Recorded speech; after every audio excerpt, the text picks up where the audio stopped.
I appreciate everyone, coming down here this afternoon to talk about this incident that took place here on Saturday night, where a 16-year-old was shot, another 16-year-old was stabbed and seriously injured. We're appealing to the public, myself and the superintendent, Dr. Eric Rosser, to come forward if you have any information to help solve these two crimes. We have a loss of life here in the city, a 16-year-old student from Poughkeepsie High School that's gone now, killed senselessly. And our active investigation, we need witnesses, and we need people who just may know something to call up. Call the tip line, which is 451-7577, to give information to help close this case. We've got grieving families, and Eric can speak about what's happening within the school district. People are really upset. Yeah, so, for me, this is a very important thing that the community really needs to be mindful of, and if there's anyone who knows anything about what took place, please come forward. My goal as superintendent, the mayor's goal as the mayor of the city of Poughkeepsie is to make sure that we have a very safe community, not only for children, but we have a safe community for the residents of the city of Poughkeepsie. So for us, this is really more so about our role as co-chairs of the Children's Cabinet, coming together and speaking about how much we value the citizens of the city of Poughkeepsie and how much we want for our children and our families to be and feel protected in the environments that they live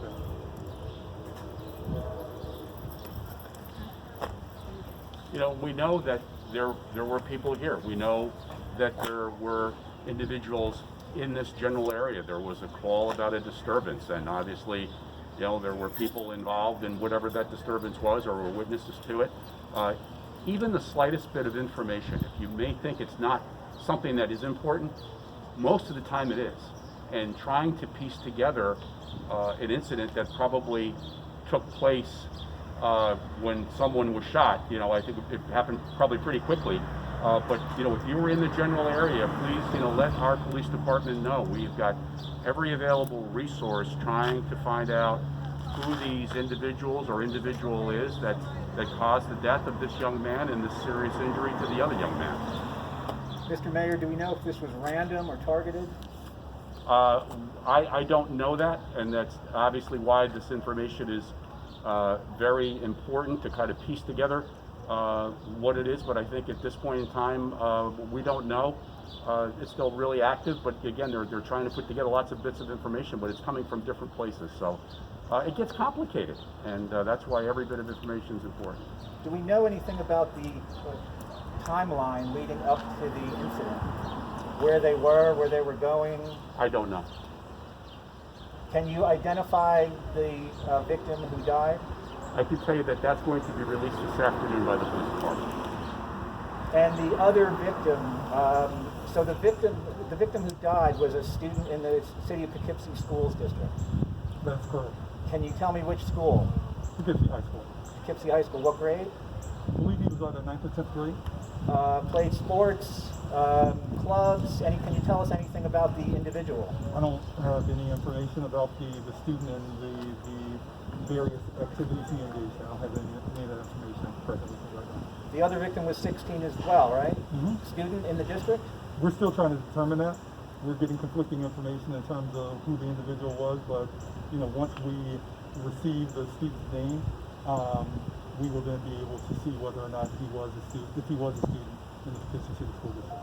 Is there any indication that this incident involves something that happened within the school? No, not at all. Not aware of that. Mayor, summertime, people have been self-isolating. There's been a pandemic. They've been home. Summertime in any year without a pandemic, people at this point, they want to get out, and sometimes they do criminal things. Anything about this being a harbinger for the summer, or at this point of the year that we get an uptick in this? Well, I certainly understand the fact that all of us, and some more than others, have been restricted, have been cooped up, and have wanted to get out in the public, and we're starting to see the reopening of the city along with other communities, and we're really excited about that. I think that we have to be very careful and mindful that we still are in a crisis. COVID-19 is not gone, so we need to be responsible. But I would also say, though, that when people use violence to settle disputes, and when people use guns and knives to settle disputes, people can die and people can be seriously injured, and that's what's happened here. And we as a community have to say, we aren't going to tolerate that kind of activity when a 16-year-old boy lost his life over something which I don't even know what it was, but I'm sure it probably wasn't that big of a deal, unfortunately. Where you would ever want to take someone's life, shoot somebody, stab somebody, that effectively has destroyed lives and destroyed families. And there's got to be ways that people can peacefully resolve differences. It's something we all need to do. But unfortunately, things like this do happen. But we, again, as a community, have to say that we can't tolerate it, and we need to hold these individuals accountable. Does the police have any leads on, on the shooter, the stabber, any kind of leads on the incident? I can tell you that they are actively working on this. What type of leads they have, I don't know. But I do know I had a conversation both with the chief of police this morning and the detective lieutenant in charge of the detective division. And as I said earlier, and I've said it previously, that we're using every resource available to find out who committed these two horrific crimes here in the city. What's the city or the school district doing to help the friends of the victims, deal with what happened? Well, I have a fabulous principal over at the high school, and what she has been able to do is working with staff, working with community-based organizations.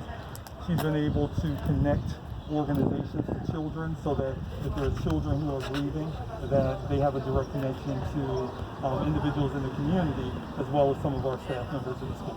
How do you do that? I mean, if school is in session, that's one thing, but how do you do that 3 months after school is closed to find the kids who are grieving, to offer support, to get to their homes? How do the logistics work on that? Well, one of the wonderful things about the city of Poughkeepsie is that it's very small and it's tight-knit. So we've been in communication with our students and our parents since the school closures, and that has not stopped. We communicate with our parents through a number of different means. Each of our students have email addresses that we're able to email them, and that they have the ability to respond to those emails. And there's a platform or within Google Classroom to be able to offer those resources as well. And as far as the city is concerned, John, is that we're working with the school district. My expectation at some point in time is to have a conversation with the mom to let her know how we feel and all the things that we're doing to solve this. I believe the dad lives outside the area. He does. And we want to be obviously helpful as they go through this grieving process, and very important for them to know that there's an entire community that stands behind them, and I think it's going to probably come out a lot more in focus today when this young man's name is released. And how about the other victim? I forget if I asked if you have the ID of the other victim. I do not. But my understanding is in the initial stages of this, because of the investigation and the notification of families, that was the reason that name did not come out.